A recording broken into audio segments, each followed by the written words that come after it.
Boa noite, queridos irmãos. Paz e graça do nosso Senhor Jesus.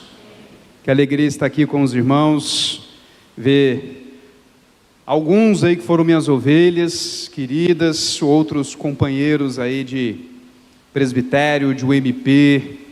Fui também secretário no presbitério aqui. Durante quase todo o tempo que eu fui do presbitério Oeste Paulistano, eu fui secretário de mocidades. Depois eu fui o PRCO e adivinha? Secretário do MP. Aí lá no PMCP, lá no Presbitério Metropolitano de Campinas, adivinha? Adivinha quem é agora o secretário sinodal também? Rapaz, mas isso é bom, queridos, é bom poder reencontrar irmãos, podermos continuar compartilhando a palavra de Deus, continuar recebendo o carinho dos irmãos. Que bom que você está aí de casa podendo também nos acompanhar, quem estiver aí. Não valia realmente muito a pena você sair de casa, não, só para vir estar aqui, pelo menos para me ouvir. Para ouvir essa música boa, vale a pena. Acho que seria muito bom mesmo. Mas, queridos, foi-me dado um desafio de falarmos sobre esses sólidos fundamentos para um tempo, para uma sociedade, para um homem que é fluido. Interessante cantarmos, né, a música lá do Projeto Sola, que falando justamente dessa identificação que nós temos com Deus, com Cristo Jesus, agora podemos amar de fato. E essa é a questão fundamental que nós iremos começar a ver aqui essa noite. A cabeça já não funciona mais tão bem, então me desculpem aqui por usar as minhas anotações, por ler mais do que eu costumava ler. Eu costumava falar um pouco mais de cabeça, mas notei também que eu costumava viajar devagar muito, fazendo os meus ouvintes padecerem um pouco, chegando naquele momento da oração imprecatória. Então, não desejoso de que isso aconteça, como o pastor já falou, que não queremos passar a noite toda aqui, né? Só a Thalita, que ela encontrou gente para ficar com os meninos, então ela quer se esbaldar. Queridos, então esse tema, ele advém dos escritos do pensamento de Zygmunt Bauman, ou Zygmunt Bauman, sei lá como é que você fala o nome desse camarada aí, não é obviamente na nossa língua. Mas ele definiu a sociedade como sendo líquida, a fim de apontar o seu caráter cada vez mais transitório. Nada permanece o mesmo por muito tempo. Antes o homem buscava seu lugar, seu pedaço de chão. A gente buscava ter onde cair morto. Tínhamos essa expressão, geralmente um pai, quando via a sua filha trazer um rapaz em casa, queria saber se ele tinha onde cair morto, ou se ele era um rapaz trabalhador, queria conquistar esse chão, ou se ele era alguém que queria receber de alguém a herança, mas ele queria ter certeza que esse camarada tinha onde cair morto. A ideia estava muito, da existência humana estava ainda muito conectada à terra. No entanto, o fato é que esse homem, nem todos podem participar mais desse poder conquistar. Em nossos tempos, isso se tornou coisa para poucos. Poucos podem ter o seu pedaço de terra. Poucos podem ter onde cair morto. Ao seu ver, então, essa maioria excluída tem buscado na sua própria identidade, ou na formação da sua própria identidade, um refúgio desse objetivo de vida. Se antes era buscar a terra, agora eu busco quem eu sou. Mas não é uma busca por encontrar quem eu sou, mas por construir quem eu sou. Não é tentar me achar no mundo, mas é tentar me fazer nesse mundo. Com a tecnologia, aqueles que antes exerciam um controle e que desejavam que as pessoas de fato tivessem suas terras, porque saberiam onde elas estão, poderiam ir lá cobrar os seus impostos, poderiam ir lá vender as suas bugigangas, poderiam assim então ter o controle desse mercado, porque assim é o capitalismo, vê mais uma forma de lucrar, e que vê no seu controle do mercado, justamente o modo de fazer com que esse homem que está sempre em busca de alguma coisa, comprar a sua mercadoria. Antes vamos vender terra, vamos vender casas, vamos vender objetos. Mas esse homem que não podia comprar mais essas coisas, que está buscando a sua identidade, e se nós vendermos identidade? E se a gente vender o que eles podem ser? Nas linhas de montagem de Henry Ford, o homem ele foi reduzido em sua força de trabalho a movimentos repetitivos e sem um fim em si mesmo. O trabalhador passou apenas a ser uma etapa de um processo que não mais estava concentrado, mas era passado de mão em mão até seu resultado. Quem apertou o último parafuso de um carro sequer viu o primeiro. A produção aumenta, os custos caem e o mercado tem muita mercadoria a oferecer. O homem que antes procurava ancorar-se não serve a um modelo que necessita de constantes mudanças. A guerra não é mais por território, mas pelo livre mercado.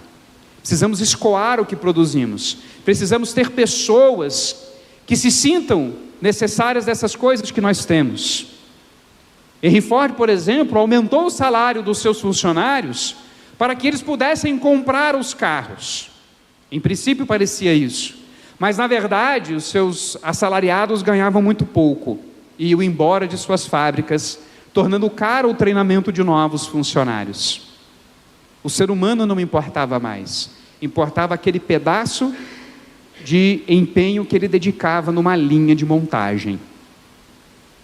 O que Bauman está dizendo é que o capitalismo ele criou de tal forma uma personalidade num ser humano em que ele se torna um especialista.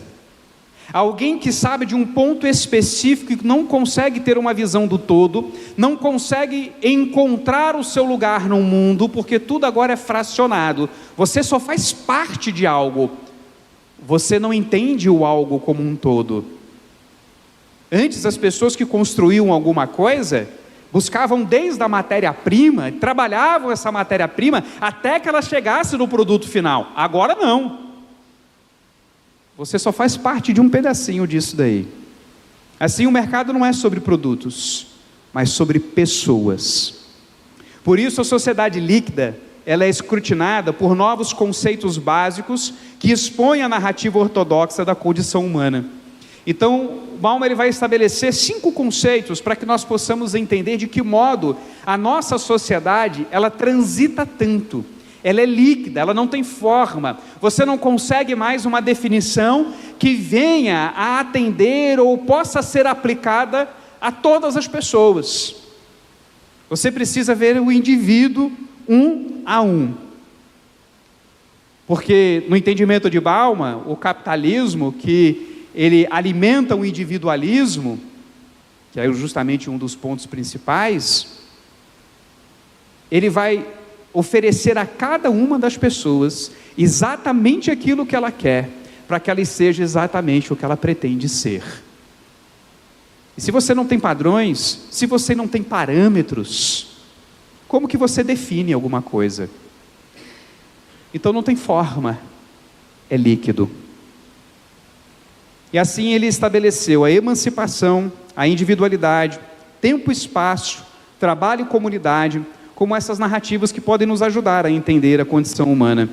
O modo como essas coisas se estabeleceram nos últimos tempos, com a economia de mercado, tem feito do homem alguém em constante trânsito, mudança sem forma, portanto líquido. Com as últimas questões envolvendo política nacional e também a mundial, podemos pensar que o mercado está ameaçado pelo bicho-papão do comunismo. A gente pode pensar que esse famigerado ser está se agigantando e pronto para engolir e acabar com o mercado. Contudo, o mercado é mais líquido e mais adaptado, pois ele é o detentor do poder e do poder sem política. Isso é extremamente importante no entendimento de Bauman, porque ele entende que a política é justamente a conversa, as relações que nos leva a tomar decisões. Nós paramos, pensamos, medimos e decidimos.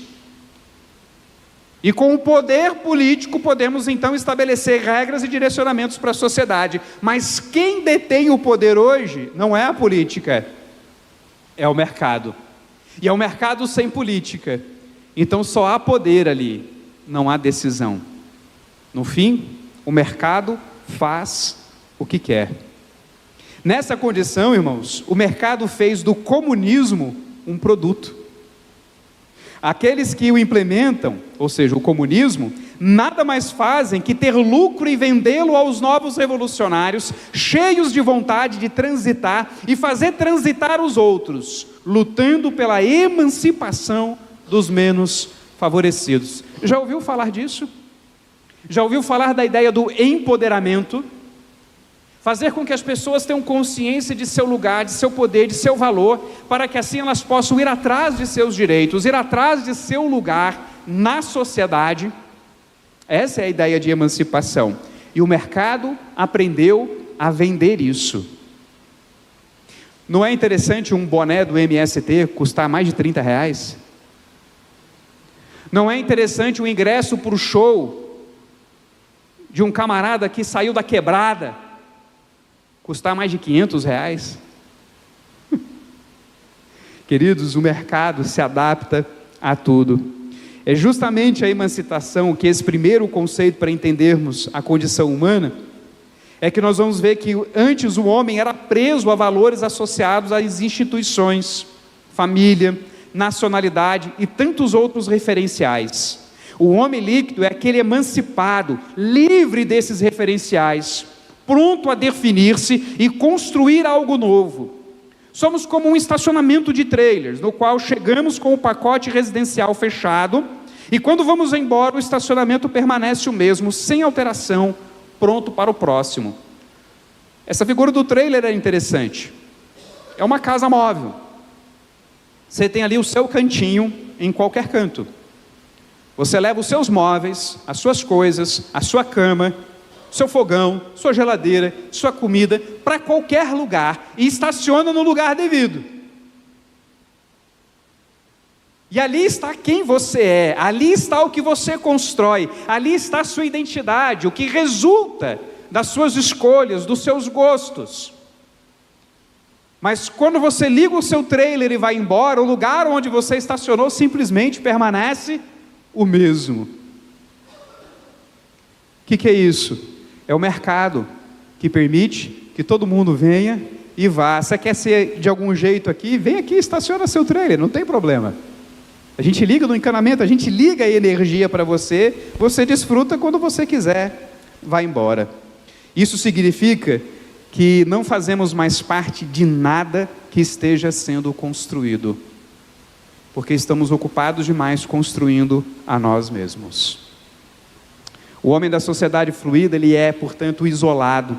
Parece contraditório dizer isso, né, em tempos de internet. Estamos conectados com todo mundo. Eu jogo um joguinho aqui de celular e eu converso com pessoas dos Estados Unidos, da Rússia, de Angola, de Moçambique. Temos companheiros lá que jogam com a gente, que é do Vietnã, outro é do Cazaquistão. E tudo isso no mesmo grupo, jogando o mesmo jogo, com os mesmos objetivos dentro do jogo. E vamos falando da vida, como é a coisa em nossos países. Mas, no entanto, ninguém precisou sair do seu estacionamento. O trailer de cada um está parado exatamente no mesmo lugar. Mas basta então compreendermos como funciona o algoritmo de uma rede social. Ele sempre lhe dá mais do mesmo. Lhe faz achar que o mundo é como você pensa, produzindo assim uma ingenuidade de autossuficiência que despreza a vida comunitária. Porque eu vou vendo sempre as mesmas coisas, os mesmos vídeos com os mesmos temas, às vezes as mesmas pessoas, com as mesmas opiniões, vão sendo lançados para você o tempo todo, e você tem a nítida impressão de que o que você pensa é exatamente assim. Olha aí, o mundo inteiro concorda comigo, está todo mundo dizendo a mesma coisa. Não, é o algoritmo te dando mais do que você quer, reforçando a sua identidade, reforçamos o seu pensamento. Podemos pensar que Bauman esteja certo e a pós-modernidade produziu tudo isso. Contudo, a autorreferência é o caminho da queda, na qual o homem segue em curso constante, variando forma, modos, aparências, porém sempre fugindo de sua referência em Deus. Iniciamos nessa fluidez que é o ser humano, quando Eva rejeitou a verdade de Deus, usando sua própria contra a serpente. Vocês lembram lá de Gênesis? Vem a serpente e diz para Eva: Deus não disse para você comer de toda a árvore do jardim? Não. Deus falou para a gente comer de toda a árvore do jardim, mas daquela que está no centro do jardim, dela não devemos comer e tocar. Deus havia dito para não tocar? Não. Isso parece, em princípio, um detalhe a mais de segurança por parte de Eva. Ora, vou dizer uma coisinha a mais, eu vou dar um passo além daquilo que Deus exigiu, porque assim a gente garante que não vai fazer. No fundo do fundo, isso somos nós pensando que podemos ser mais justos do que Deus, ou entendendo que a lei e a proposição de Deus não é o suficiente, ela precisa de mais uma coisinha. É o mesmo pensamento legalista que diz 10 mandamentos é pouco, vamos fazer mais uns 200. E assim foram criadas regras sobre regras que não tinham nada a ver com a palavra de Deus e cobriam a beleza da lei de Deus, que suspirava no salmista palavras como: a sua lei é como o destilar dos favos, a sua lei renova o homem. Mas quando você olhava para o legalismo, você não conseguia enxergar quão bela é a lei do Senhor. Com sua versão das ordens divinas, sua visão do fruto mudou. O fruto antes era o quê? Morte. De repente esse fruto se torna o quê? Bom para dar alimento, bom para dar entendimento. Esse homem transitou de Deus para si mesmo. O ser humano, criado à imagem e semelhança de seu Criador, passou a buscar na criação sua referência. Deste modo, o que era morte passou a ser bom para dar alimento e entendimento. Assim, um homem ordenado a espalhar tentou juntar-se em afronta e desconfiança de seu Criador, uma torre para tornar nosso nome célebre. Você já parou para pensar por que a Torre de Babel foi feita? Porque eles queriam chegar até o céu. Essa história vem logo após o dilúvio. E é claro que a gente tem um hiato aí de história, mas aquele ser humano de Babel, ele ainda tem muito forte a lembrança ou os contos de seus pais do tempo em que Deus varreu a humanidade e deixou só uma família viva. E ao invés de seguir a ordem de Deus de se espalhar por toda a terra, eles se unem, vamos construir uma torre, vamos chegar até Deus. O que eles estão dizendo? Se o Senhor quiser nos afogar, você vai junto.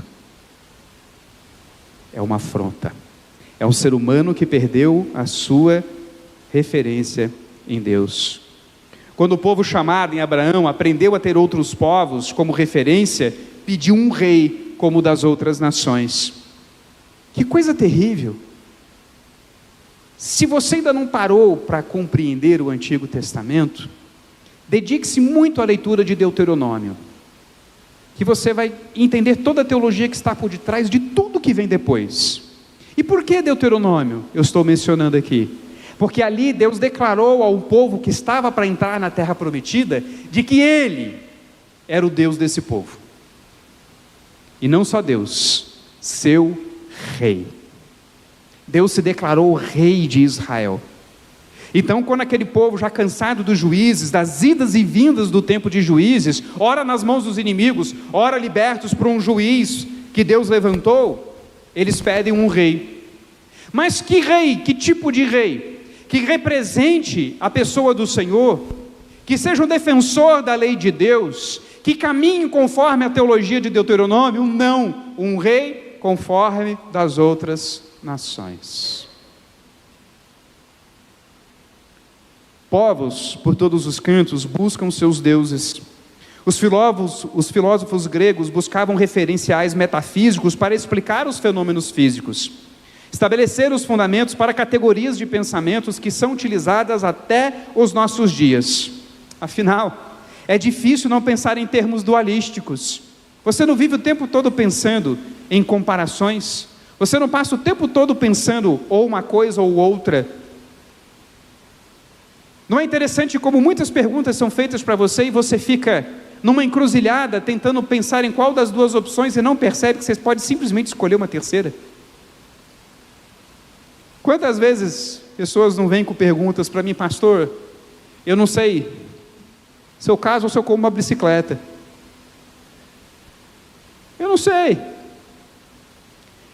E sempre eu respondo: você já pensou que você pode comprar uma coxinha? Não dá para ficar triste com a coxinha. A bicicleta é bom, você faz exercício, mas dá cansado, você sua, e às vezes você pode se estabacar todo no chão. Casar é um negócio complicado, cara, é para a vida toda, e você não sabe o que vai vir. Enfim, isso na cabeça, você que não é casado, nada te prepara para o que vai vir. A única coisa que te deixa pronto para casar é que você seja maduro. E saiba discutir sem levantar a voz, sem ficar xingando, ou seja, domínio próprio. Mas o fato, meus irmãos, é que a gente sempre pensa de forma dual, ou uma coisa ou outra. A gente fica intrigado, até hoje, como muitos são a mesma coisa. Ou seja, como uma ideia se manifesta em múltiplas vezes e até formas. Nós olhamos para isso e chamamos banco. Olhamos para algo que tem acolchoado, tecido, e chamamos de banco também. Tudo é banco. Mas do que se trata a banquice? De onde vem a banquice? Por que chamamos? O que torna tudo isso essencial? Qual é a ideia que resume tudo isso, de onde todas essas coisas vêm? Como pode tudo ser humano? Nós somos tão diferentes, mas somos humanos. Os gregos já percebiam que tinha uma essência, mas como essa essência se manifesta de modo múltiplo? Até hoje pensamos nessas coisas. O homem medieval e ocidental voltou seus olhos para Deus. Bebendo de Parmênides e Aristóteles, tentou racionalmente provar Deus. E assim lançamos as bases para o racionalismo. Quando você lê, já desde Agostinho, mas principalmente Tomás de Aquino, você vai ver uma tentativa de se provar Deus racionalmente. E ele consegue. Há provas cabais, racionais, de que Deus existe. Isso é um fato. Mas a questão é que quando você utiliza o pensamento aristotélico para isso, você prova a existência de um Deus. Mas de qual Deus? É aí que a filosofia, para nós, não se torna suficiente e precisamos da teologia, ou ainda da filosofia cristã. Mas enfim, queridos, o racionalismo se estabeleceu. Surge o homem moderno, referenciado em sua razão. A lógica, as ciências, as descobertas levariam o homem a uma condição de vida inimaginada. Racionalistas correram para tornar o homem livre de sua prisão: Deus. Se você parar para pensar, tudo aquilo que vem após a era medieval, o movimento racionalista, o movimento iluminista, ele é uma tentativa clara e direta de se arrancar Deus do entendimento humano, porque na consciência deles a era medieval é uma era de trevas, é uma era de atraso na humanidade, reputando tudo aquilo que veio antes como sendo um pensamento de segunda categoria. Hegel vai ainda mais longe, ele tenta fazer uma nova filosofia. Fracassou, repetiu mais do mesmo, com outros termos, mas era a mesma coisa, e errou em algumas coisas. Não deixava de ser um cara inteligente.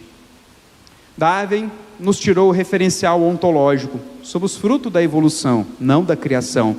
Freud nos tirou o referencial psicológico, somos o que resta de nosso lidar com o que há dentro e como fomos tratados pelos de fora, ou seja, nossas neuroses. Você é o resultado dessas relações, você é o resultado de tudo que acontece dentro e fora de você. O superego, a sociedade lidando com o seu ego, e o seu ego por vez lidando com o seu id. O ser humano virou isso. Não existe mais um ser humano que na verdade necessita do seu Criador. Comte nos tirou o referencial metafísico. A ciência basta, é a religião do futuro. O positivismo, queridos, que é a base do nosso país. Se você não sabe, o positivismo, Augusto Comte, ele é o referencial teórico do nosso exército, por exemplo. Está na nossa bandeira. Ordem e progresso. Isso é positivismo. Isso não é conservadorismo. Por isso, nosso militarismo, ele não é conservador, ele não é individualista. muito menos de direita. O nosso exército, ele é pró-Estado, porque ele é positivista, e Estado é ordem. Consegue entender o erro que foi cometido? Quem sabe daqui a 72 horas entendemos. Perdão, irmãos, mas eu não resisto a essa piadinha. Marx e Engels tiraram Cristo da história. Tudo se move não para Jesus, mas pela relação entre oprimido e opressor, a luta de classes. É interessante que Engels, em um dos seus livros, ele vai trabalhar a falha da Revolução Francesa. Era uma revolução que ainda estava eivada de valores metafísicos e que por isso ela não conseguiu implementar de modo prático o materialismo, que antes era utópico e deveria ser prático, mas o materialismo dialético. E por isso eles falham, e a burguesia retorna ao poder, as classes retornam aos seus lugares, e a terra volta à mão dos poderosos. Você só não tem mais um rei, mas os burgueses continuam lá. Então ele defende que você deveria extirpar a ideia da metafísica da sociedade, que foi uma tentativa que os ingleses começaram e tentaram implementar, mas quem ajudou a acabar foi John Locke, mostrando como Deus é uma ideia plausível, sim. Ou pensadores como Pascal. O fato, meu irmão, é que pensador após pensador se tentou afastar-nos de Deus, mas aí vem um camarada, Nietzsche. Ele nos tirou a moral, imputou como ilusão tudo que nos impede de sermos tudo que podemos ser, o super-homem, aquele que vive um máximo de suas capacidades, que só é possível se nos desvencilharmos de tudo aquilo que nos prende, que nos impede de ter o prazer, de vivenciar cada uma das nossas emoções, dos nossos sentimentos. Consegue reconhecer isso hoje? Consegue perceber como isso está aqui? Ah, Nietzsche, você foi mais longe. Você criticou a filosofia que escolheu a lógica parmenidiana ao invés do devir das mudanças de Heráclito. Heráclito dizia que não se pode conhecer o ser, apenas o não ser. Isso era o devir as mudanças. Você não consegue ver a essência das coisas, apenas a manifestação das mudanças que essa coisa passa. Você não conhece a essência de um ser humano, você simplesmente vê o quão alto e baixo ele é, qual a cor de seus olhos, o caráter transitório desse ser humano. E Nietzsche nos criticou porque a filosofia deixou isso de lado e preferiu Parmênides. Ele dizia que a filosofia não passa de uma nota de rodapé a Parmênides. Esse que ouviu a deusa, que disse que não se pode conhecer o não ser, pois o não ser é tudo o que o ser não é, e disto nada se pode concluir. Se eu pretendo conhecer alguma coisa e vou conhecer o não ser, então você para pensar em algo a partir do que ela não é, então é tudo. Ora, o que não é uma caneta? Qualquer outra coisa que você apontar. Por isso Parmênides disse que seria um absurdo. Não deveríamos raciocinar assim. Há uma lógica para a existência, há uma lógica para as coisas. Mas Nietzsche disse que com isso perdemos o aspecto intuitivo do pensar. E este foi o primeiro passo para que da modernidade, da razão, fôssemos para o pós-modernismo dos sentimentos. A verdade una, última, absoluta, não serve mais. A razão não trouxe a paz. Na era mais científica, avançada do homem, eclodimos em guerras e na demonstração de que não mudamos nada de Caim para hoje, ainda matamos os nossos irmãos. O Holocausto se torna um símbolo de como avanço tecnológico, modernidade, racionalidade, ciência não consegue produzir um mundo melhor. O super-homem de Nietzsche é aquele que se desvencilha de todos os impedimentos, amarras, postulados e faz do mundo um lugar confortável para o ser que quer ser e para tudo aquilo que o seu ser quiser. A lógica foi usada para dar lugar à irracionalidade de um homem autorreferente. Isso é interessante em Nietzsche. Ele critica o fato de que nós buscamos na lógica de um filósofo o modo de construir e pensar, e diz que com isso perdemos a intuição, mas interessantemente o que ele usa para refutar a lógica. A lógica. Séculos de história de pensamento, pesquisa e chegamos exatamente onde Eva chegou. A gente não foi mais longe que Eva. Nós não fomos mais longe. O homem emancipado, de Zygmunt Bauman, é o homem caído de Gênesis 3. Nos impressionamos com a colocação desse pensador contemporâneo e nos esquecemos do que já dizia o sábio: não há nada de novo debaixo dos céus. O homem emancipado é o homem que está por si, que não tem mais um propósito diante de si e precisa viver a constante mudança de si, no intuito de ser tudo o que se espera, que se deseja, que pode experimentar toda a gama de ofertas que o capital gera. A única diferença do homem atual para o anterior é que hoje ele tem mais opções. No fundo é isso. Se o mundo ou tivesse nos tempos dos filósofos antigos, da Grécia, ou nos tempos, vamos lá, bíblicos, as mesmas possibilidades e opções, seria exatamente o homem que é hoje. Esse é o ponto. É isso que nós temos de ter em mente. Não precisamos de uma nova verdade que nos faça entender o homem de hoje. Precisamos compreender como esse homem de hoje pode ser avaliado pelas Escrituras. Vocês ouviram aqui já uma palestra na perspectiva do aconselhamento. Agora, o homem emancipado é o homem que está por si só, que não tem mais um propósito diante de si e precisa viver a constante mudança de si no intuito de ser tudo o que se espera e deseja, de aproveitar tudo que o capital gera. Não mais o ter, mas o produzir, o experimentar. Não se vende mais produtos, mas experiências. É hoje, a mensagem do mercado é essa, que você tem as experiências. As pessoas já não compram mais apartamentos grandes. Isso só os ricaços, milionários, que podem ter as duas coisas. Um lugar enorme para cair morto e poder experimentar o que eles quiserem. Mas nós não queremos mais prender você em algum lugar. Nós queremos usar a tecnologia para controlar onde você vai, o que você vai consumir a todo o momento, para garantir que você tenha acesso a tudo que temos para te oferecer. Isso foi incutido em nós. Para pensar na igreja. As igrejas cada vez mais pensam em como elas vão incutir uma experiência que faça as pessoas voltarem lá.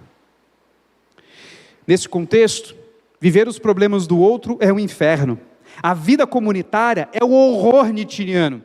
Como disse Melody Beattie, a maneira mais garantida de enlouquecer é envolver-se com os assuntos de outras pessoas. E a maneira mais rápida de tornar-se são e feliz é cuidar dos próprios. Nietzsche bateria palma para isso. E eu vou dizer como pastor, que eu até consigo entender isso. Às vezes é difícil aconselhar alguém. Às vezes é difícil tratar dos problemas dos outros.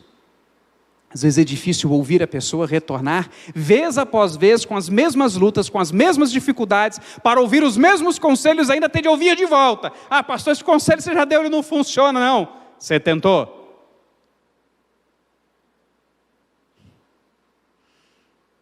Eu quero crescer espiritualmente, pastor. Lê a Bíblia. Ah, pastor, mas você me fala isso toda vez. Sim, mas você leu? Você tentou? Ele quer uma experiência, perceba bem, ele não quer crescer diante de Deus, ele não quer uma melhora, ele não quer uma mudança real do seu caráter, da sua condição, ele quer uma experiência que o agrade. E isso é novo. Isso é desse tempo. As favas que é. Os outros atrapalham o meu sentir, minha plenitude. O capital, portanto, corre por atender aos sentimentos deste homem que não quer mais a vida comunitária, quer sentir. A igreja segue sua lógica e se torna uma prestadora de serviços. O produto não é mais a edificação, mas experiências que façam a pessoa entender que estão em um lugar sensível e agradável. Vem aqui, que a gente vai cuidar da sua necessidade. As luzes dos nossos templos foram apagadas, o púlpito virou um palco, as cores escureceram, trazendo um ambiente em que cada um vive sua experiência em meio a todos. É interessante, há algum tempo eu conversava com uma jovem, porque ela me pediu para apagar as luzes no acampamento. E eu estava chegando na região onde eu estou pastoreando, ela tem algumas coisas meio exóticas. E o povo gosta de apagar a luz. E eu perguntei, para quê? Economizar, né? Se fosse, eu tinha até concordado. Ela devia ter usado esse argumento. Pastor, porque a gente gosta. Tá, isso é um culto. O que você gosta não faz diferença alguma. Me dá uma razão bíblica para eu apagar a luz. Pastor, porque a gente gosta de fazer as nossas coisas, às vezes tem vergonha do outro ver. Mas se você está fazendo algo para sentir vergonha do outro ver, você não devia estar fazendo nem no escuro. Né? O que você está fazendo? Falei, querida, vai ficar acesa. Esse é o momento comunitário. É para você olhar no olho dos seus irmãos. É para você olhar para a sua comunidade e entender que todos nós estamos diante de Deus. A mística desse momento se dá pela realidade de que o espiritual veio se encontrar com o físico. O momento máximo disso é a Santa Ceia, que está com a presença real e espiritual de Cristo Jesus. Não é quando apagamos as luzes e você sente uma coisinha diferente. Isso aí qualquer um sabe fazer. Qualquer um que entende de neurolinguística vai conseguir fazer melhor do que nós. A comunidade tornou-se um meio para se construir a experiência, não uma referência. Quem está à frente não é mais uma autoridade do conhecimento, mas um exemplo. Alguém que mostra a você o que você pode ser. Perdemos de vista que somos um corpo que trabalha no poder do Espírito para que nosso cabeça, Cristo, transpareça. Os dons não são para edificação, mas para a construção do caráter de Cristo. Mas parte do ferramental para provocar experiências. Ou seja, nós não usamos mais os dons para edificar, para que as pessoas resplandeçam o caráter de Cristo Jesus. Nós usamos os dons simplesmente como um ferramental para provocar experiência nas pessoas.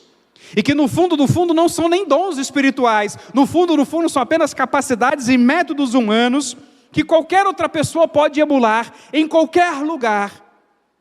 Num cinema, num teatro, num circo.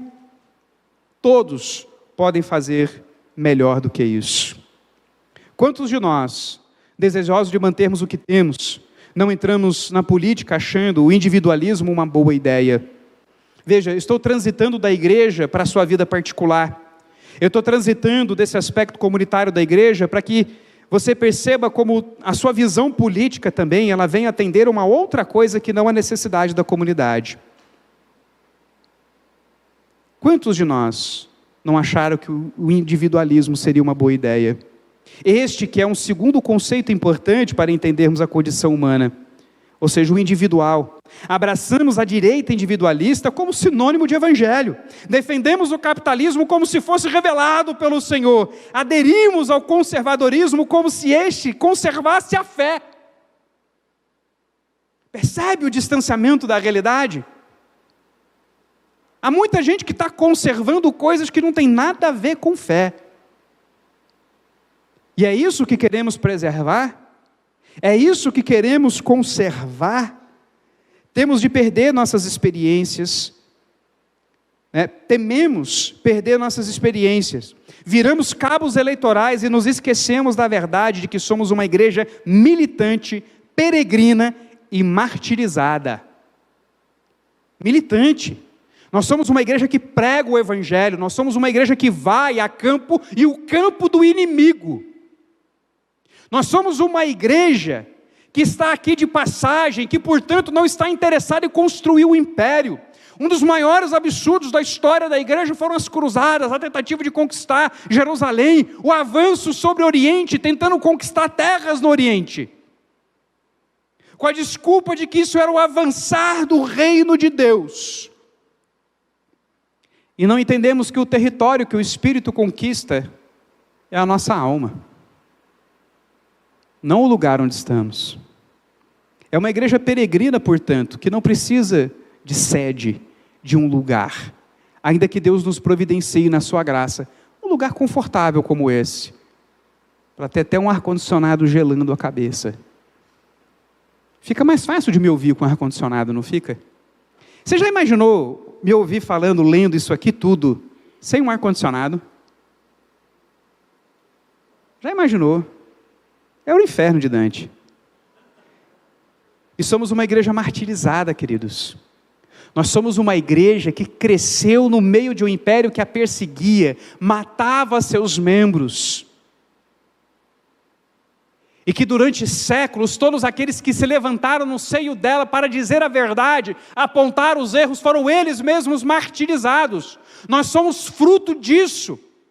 Mas quando vimos que o nosso modo de vida poderia ser afetado, nós tememos, corremos para a política, para ser cabo eleitoral, e não para mostrar a esperança de Cristo Jesus. Entende a diferença? As redes sociais de muitos dos nossos irmãos, você basicamente não vê Cristo, você não vê sobre a fé, você não vê nada que externe a pessoa de Cristo Jesus, a fé dessa pessoa, o seu entendimento de um mundo submisso à palavra de Deus, é tudo sobre política. E por que fizemos isso? Porque queremos manter nossas experiências.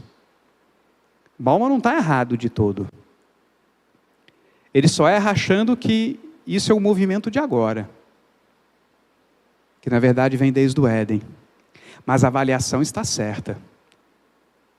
O homem de hoje, mais do que nunca, ele quer experimentar. E quando vemos que aquilo que nos dá prazer, satisfação, está em ameaça, vamos à luta. Bauman entende que o cidadão deu lugar ao indivíduo.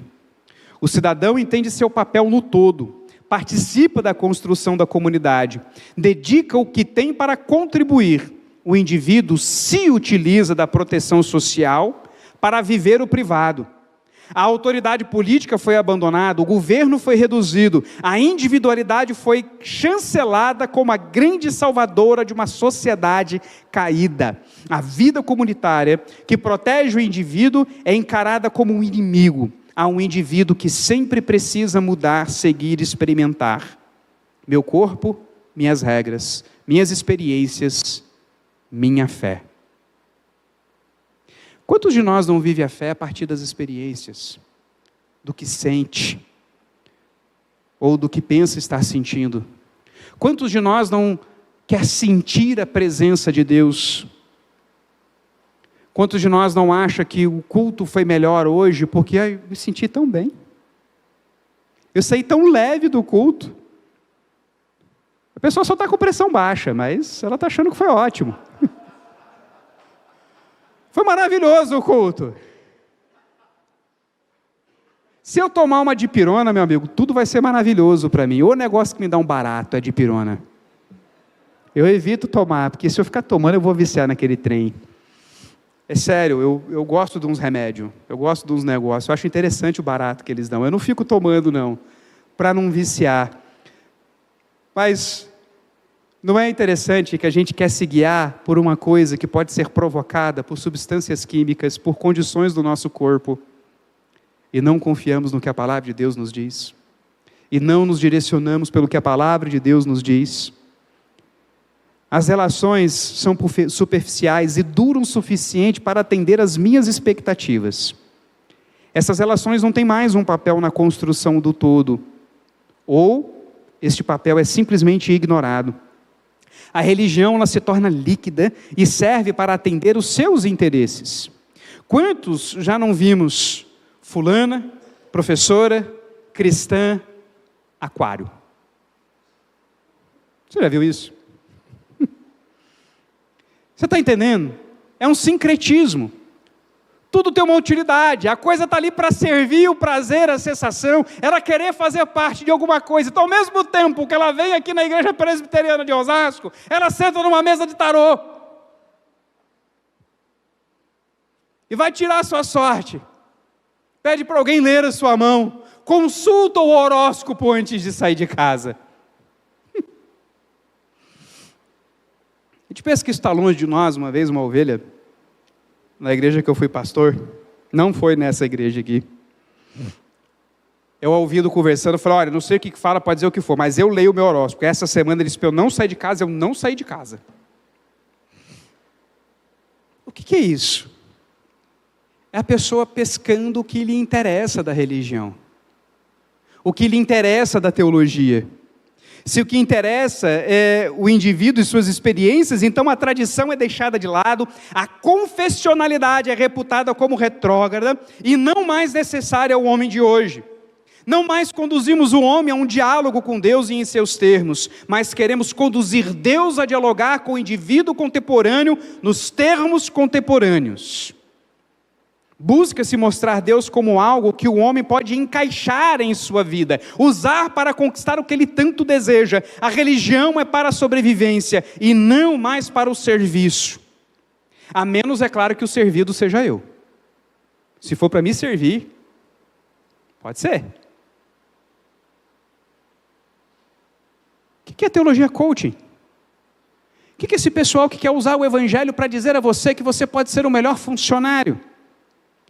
Que você pode galgar posições mais altas na sociedade, que você pode ganhar o que você tanto sonha em ganhar? O que é isso? Se não fazer com que Deus fale com você nos seus termos. Deus, eu não quero saber o que o Senhor revelou de si. Eu quero saber se o Senhor tem algo que pode me ajudar a conquistar o que eu quero. O que Deus tem para mim.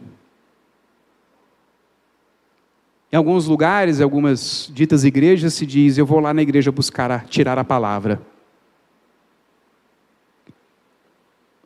Eu não estou mais interessado em me debruçar sobre a revelação de Deus.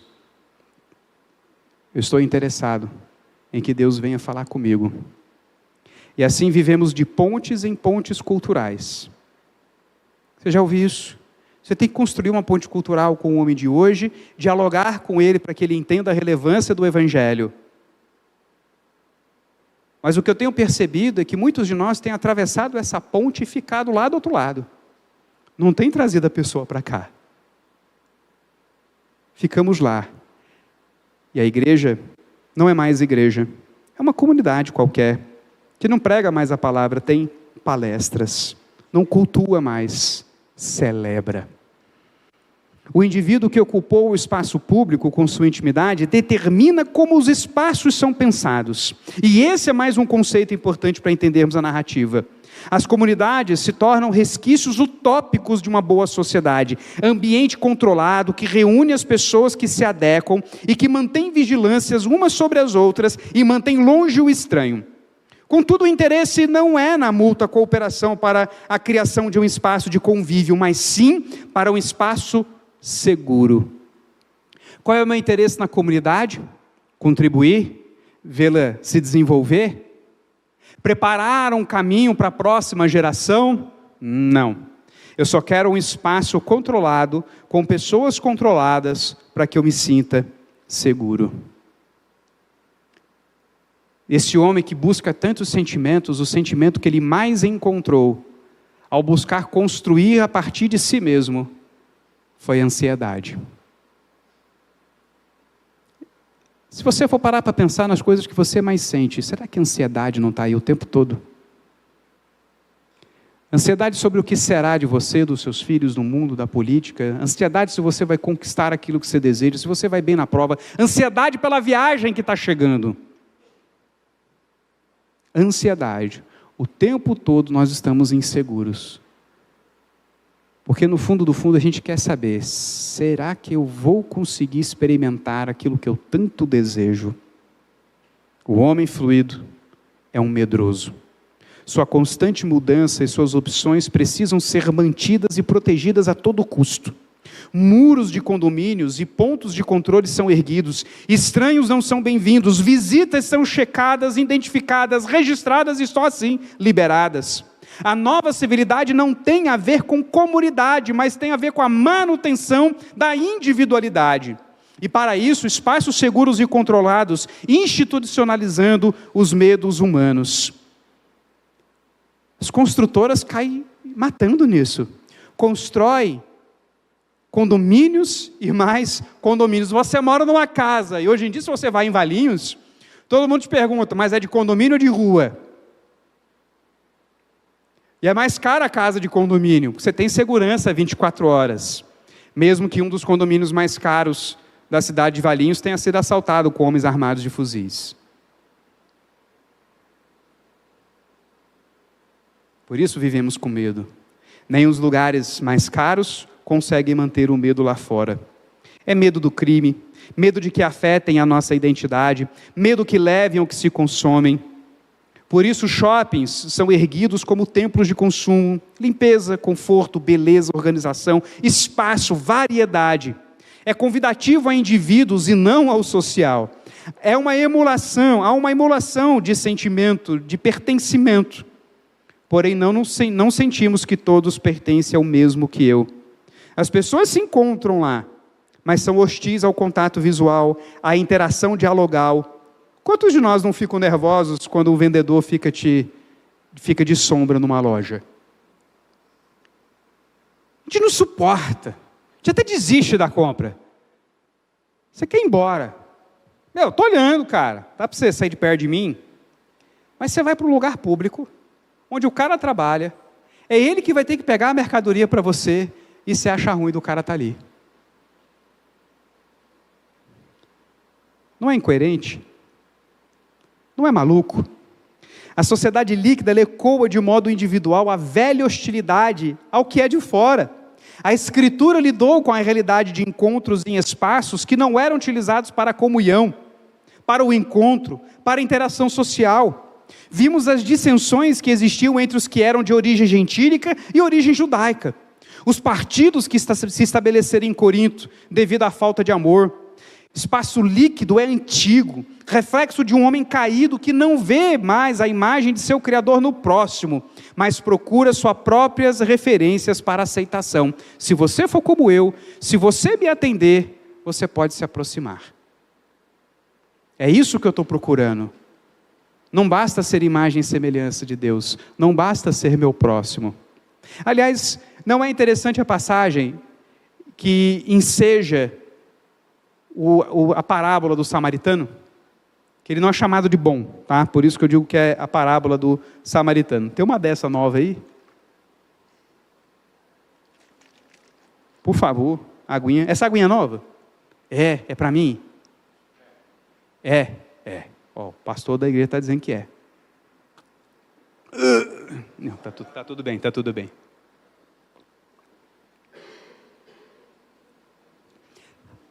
Quando Jesus conta a parábola do samaritano, ele está querendo responder uma pergunta. Vocês lembram qual é a pergunta que Jesus está tentando responder? Ou respondendo? Quem é meu próximo? O que Jesus está dizendo para aquele homem? O próximo é aquele quem você quer que seja, meu amigo. O próximo é aquele de quem você se aproxima. É você que rejeita as pessoas. Pois é.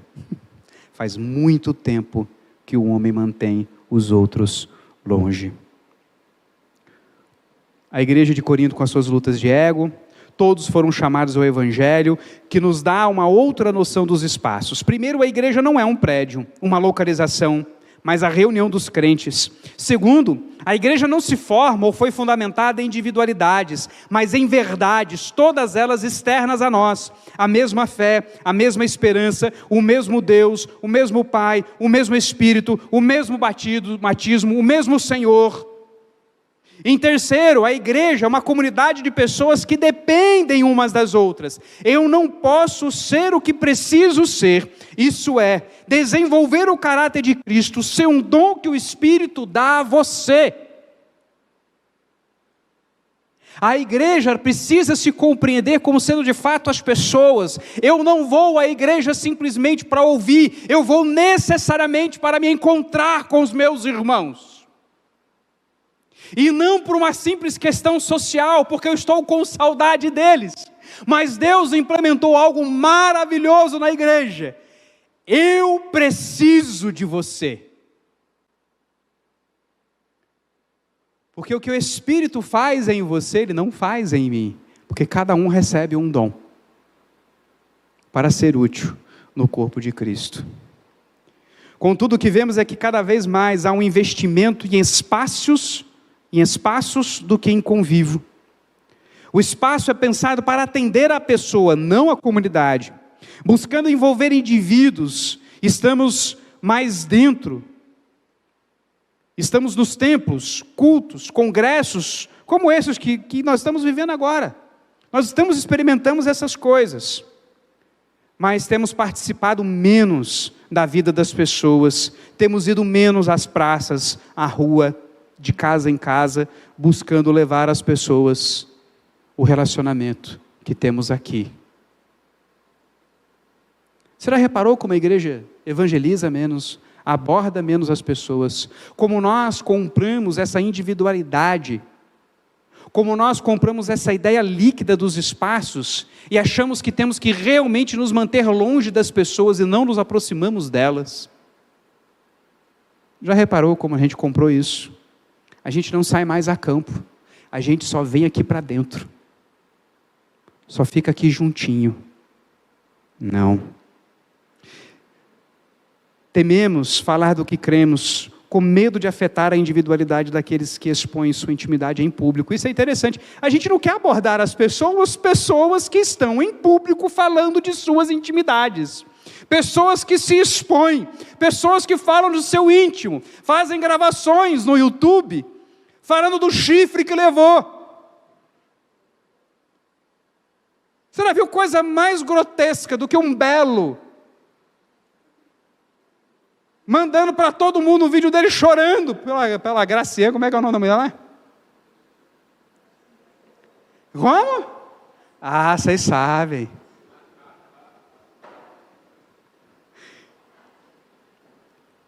Mas esse homem que faz isso quer dizer para você que você não pode abordá-lo e falar sobre fé.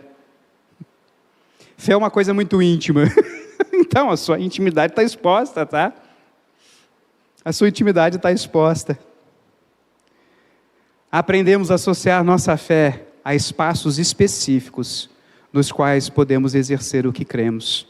A sociedade fluida compartimentaliza as coisas para que estejam sob o controle de quem detém o poder, conforme pensa Bauman. O trabalho é controlado por aqueles que detêm o presente, a fim de construir o futuro, e esse é mais um dos pontos importantes para Bauman. O trabalho.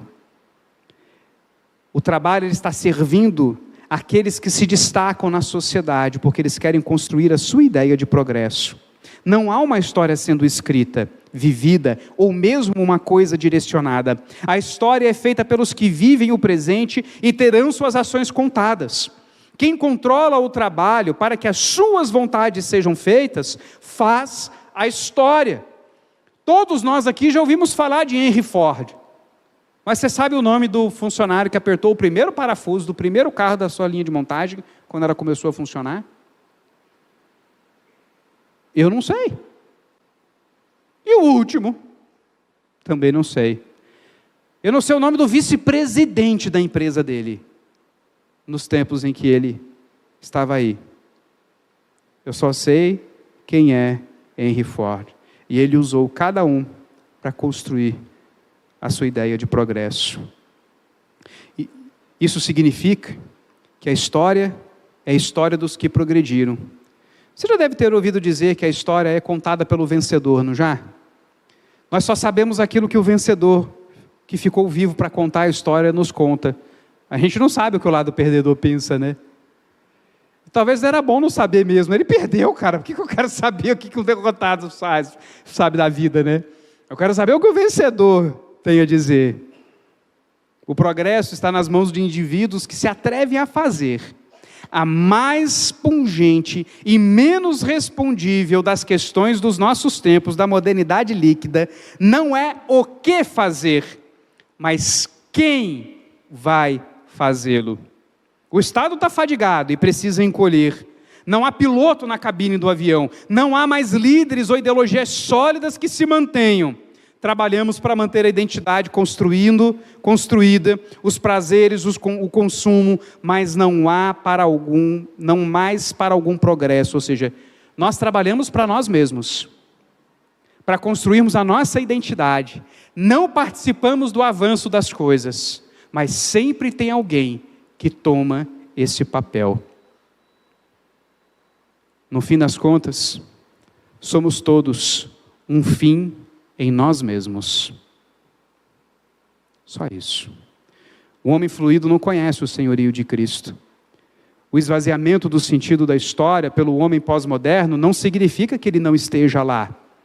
Todas as coisas convergem para Jesus e a história do ser humano, que caminha há séculos mudando formas e referenciais, é a história da redenção que se revela pelo rei que morre por seus súditos. Veja, Jesus ele não veio construir a ele mesmo, ele não veio mostrar quem ele era no sentido mais amplo e mais glorioso dele. A palavra de Deus vai nos apontar uma pessoa muito diferente disso.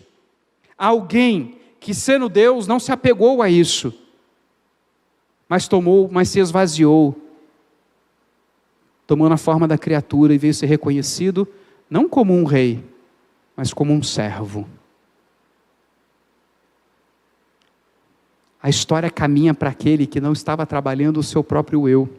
A história caminha para aquele que não se deixou levar pelo movimento fluido da história de um ser humano que está à procura de alguma coisa. Nós temos sim um quem. Nós temos por que trabalhar. Não fazemos as coisas para nós mesmos, mas somos todos contribuintes da história que revela progressivamente a glória daquele que está no trono da criação. Recebemos o trabalho de sacerdotes que anunciam suas virtudes. Não estamos construindo nossas carreiras, buscando alcançar nosso maior potencial com o Evangelho. Trabalhamos para Ele e não para nós. Assim, podemos fluir para esse último conceito que ele apresenta da condição humana, que é o conceito de comunidade. Que nós trabalhamos já um pouco, mas na perspectiva da individualidade. Esta sempre esteve presente, mesmo sendo redefinida ao longo da história. E apesar do iluminismo alegar ter produzido o que seria o melhor código de convívio, ele ignorava que eles mesmos faziam tudo aquilo fundamentado no que a sua comunidade lhes proporcionava.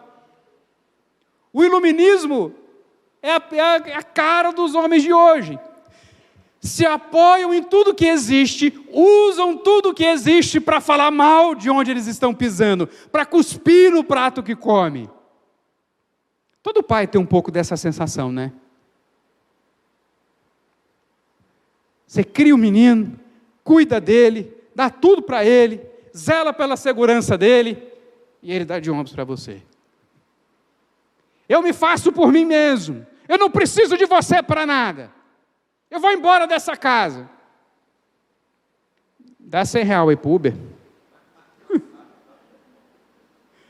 Esse é o iluminista, que dizia ter criado algo, mas que nada mais era do que a visão que eles puderam construir por tudo aquilo que a comunidade em que eles estavam inseridos lhes proporcionou. Assim, a modernidade líquida inicia sua crítica à comunidade, exigindo mudanças fundamentadas no que esta comunidade produz. O homem líquido, no fundo do fundo, ele é um explorador. E é por isso que a gente tem tanta raiva desse homem líquido, dessa geração mimizenta, que quer receber, mas não quer contribuir. Mas lembre-se, fomos nós que criamos essa geração mimizenta. Ele é fruto do seu trabalho. Comunidade exige continuidade. Para que ela seja mantida, seus padrões e parâmetros precisam ser perpetuados pela repetição de escolhas e atitudes dos indivíduos. Mas esses indivíduos estão em constante mudança. Eles não querem ser amanhã o que foram hoje. Eles querem ser outra coisa. Logo a comunidade muda com eles, deixando de ser o que era, ou essa comunidade é deixada de lado, explorada e abandonada pelo indivíduo que escolhe conviver por conveniência em outra comunidade. No pós-guerra, as necessidades e responsabilidades individuais sobrepujavam as provisões. Tinha mais gente para fazer coisas e precisando de coisa do que coisas prontas a serem consumidas. Isso trouxe uma desconfiança, uma insegurança. A comunidade não garante minha sobrevivência. Paradoxalmente, não há outro meio de encontrar segurança e provisão senão na comunidade. Assim, a modernidade líquida vê renascer o comunitarismo. Mas não sem que isso venha ser uma punição. Nós temos o desemprego, a violência e o abandono na velhice. Veja se a nossa comunidade não produz isso. Os desempregados para todo canto, a violência crescente e velhos abandonados. Essa é uma das coisas mais tristes, queridos. Eu lembro uma vez que eu fui visitar uma irmã idosa e comecei a ouvir a irmã, e ela com histórias para contar, com coisas de sua família. Eu cheguei na casa dessa irmã às 10 horas da manhã e fui embora da casa dessa irmã às 16 horas. Eu sabia cada detalhe da vida dessa irmã, na situação de suas filhas. Uma idosa. Interessantemente, o outro pastor que a visitava, ela disse que ele nunca ia lá. E ele já tinha ido lá mais de 7 vezes só aquele ano. Mas ele passava 50 minutos. Aquela senhora precisava mais do que 50 minutos. Precisou 6 horas e só me deu um copo d'água. Eu saí dali para um restaurante. Fui comer. Primeiro com raiva, porque, poxa, não me deu nem um ovinho, cara, mas não é nem um creme cracker, meu. Não. Ela não deu porque não tinha. Ela só tinha a história dela. E à medida que a comida ia assentando, a raiva ia passando, as lágrimas vinham. Como a nossa comunidade está de pé, firme e forte, abandonando seus velhos. Os temores próprios de um tempo em que se vive mais e se vive das mais variadas formas. É preciso pensar que, em parte, o desemprego é próprio de quem está sempre em busca de algo mais, algo diferente. Esse homem insatisfeito com a sua posição, ele não consegue mais se manter anos a fios no mesmo emprego. Você já imaginou ser pastor 12 anos na mesma igreja, aguentando as mesmas pessoas 12 anos, 20 anos, 35 anos. Isso é inimaginável para um homem de hoje em dia que sempre quer algo novo. Portanto, o desemprego sempre está aumentando porque esse camarada, ele não é confiável, ele não consegue, ele não demonstra especialidade em nada. Alguns recorrem ao nacionalismo, que já vimos que trouxe diversas dificuldades à igreja primitiva. Eu sou judeu, filho de Abraão. Eu não fui daqueles que mataram o Senhor. O patriotismo não é um amor aos ideais, mas uma busca por segurança, garantias que possam ser asseguradas por aqueles que têm algo em comum conosco. Ou seja, eu não tenho amor pela minha terra e desejo que a minha terra cresça. Eu só quero que a minha terra dê o que eu quero. Por que o Brasil não vai para frente? Você já parou para pensar? Porque não temos riquezas? Porque não tem gente trabalhando? Claro que tem. Mas ninguém está trabalhando para construir alguma coisa, para fazer parte de alguma coisa. Estão todos trabalhando para tirarem o que desejam e irem para suas casas. Alguns buscam a própria igreja como uma forma de convívio e não de compartilhamento da fé. No fundo, o interesse na comunidade é um interesse egoísta e dura o quanto a comunidade parecer interessante à pessoa. É uma negação da própria comunidade, que é a negociação e a conciliação de interesses plurais. Se nós nos lançamos a conviver com as pessoas, temos de estar prontos a conviver com os desejos dela, com os nossos desejos e pensarmos como nós vamos conciliar tudo isso.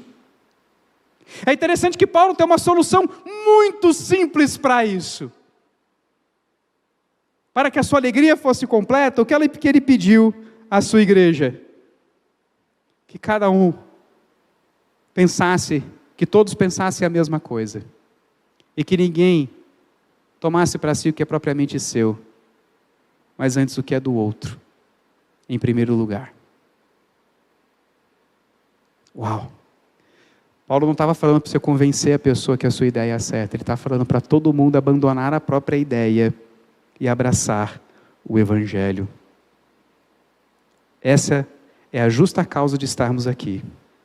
O interesse pessoal se serviu de tudo que lhe fora construído para atender seus interesses.